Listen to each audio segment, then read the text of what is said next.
Sige po, manatili po tayo nakatayo. Ating po ipanalangin natin kung bansang Pilipinas.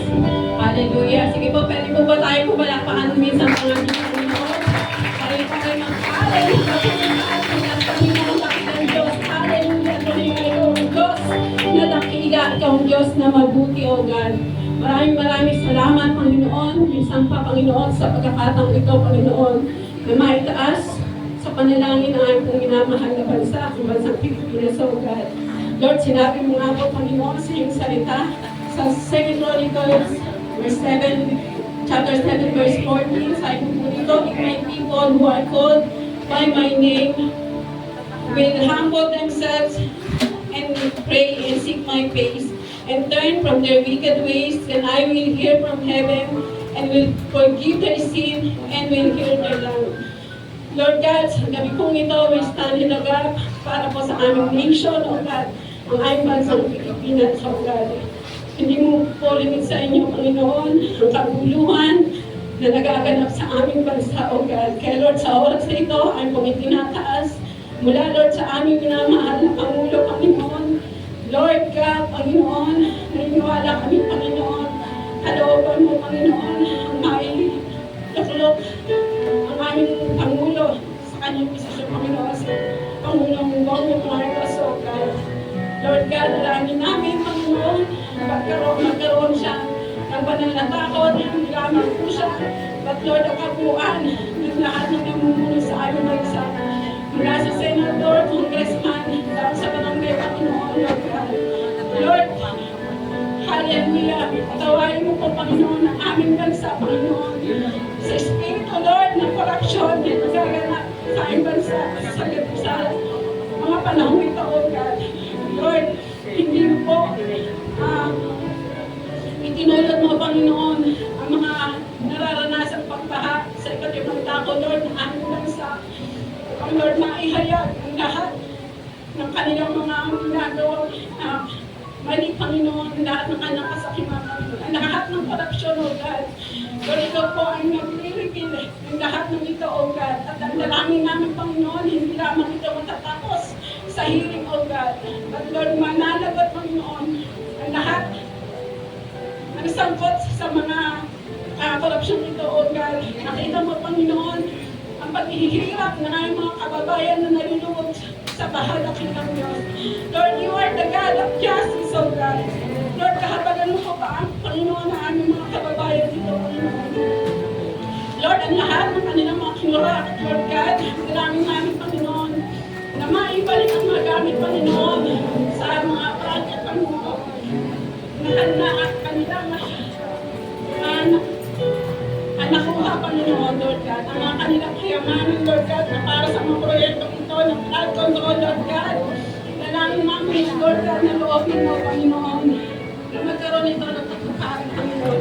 Hindi lamang, Lord, na sila ay makot, Panginoon, but Lord, dalangin namin, Panginoon, sa ayos, ng para sa aming bansa, O God. Lord, we rebuke any spirit of corruption, spirit of greediness, in the mighty name of Jesus, O God. Hindi po namin pinapayagan, Panginoon, ano man, pangungurakot na aming mga leader, O God. In the mighty name of Jesus, O God. Takilang Diyos, ikaw ang Diyos na hindi natutulog, Panginoon. Nakikita mo po ang lahat ng nagaganap sa aming bansa, takilang Diyos, O God. Kaya Lord, ang aming dalangin, inisin mo po, Panginoon, ang aming bansa, mula sa mga bagay na ito, Panginoon, the mighty name of Jesus, O God.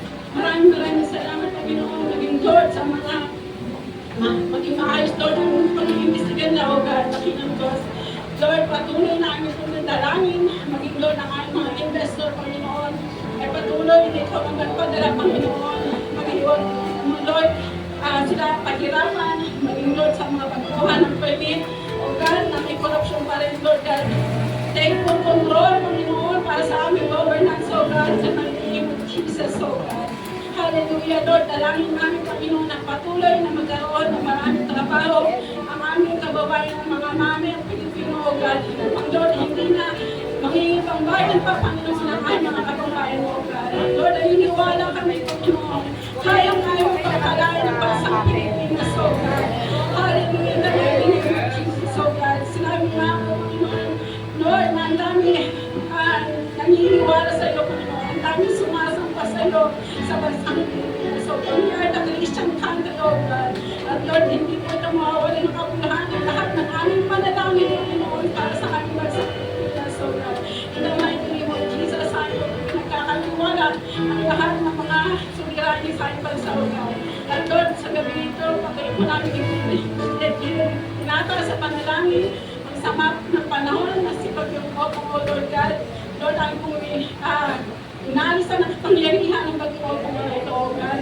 Lord, na hindi po ito mananalasa sa aming bansa, O God. Mahinahin mo po ito sa pangalan ni Jesus, O God. In the mighty name of Jesus, Lord, hindi po ito makakapanalasa sa aming mga aliyans, sa aming mga kababayan, O God, na nasa mga bawang lugar, O God. Ingatan mo po ang aming bansa mula sa mga trahedya dito in the mighty name of Jesus, O God.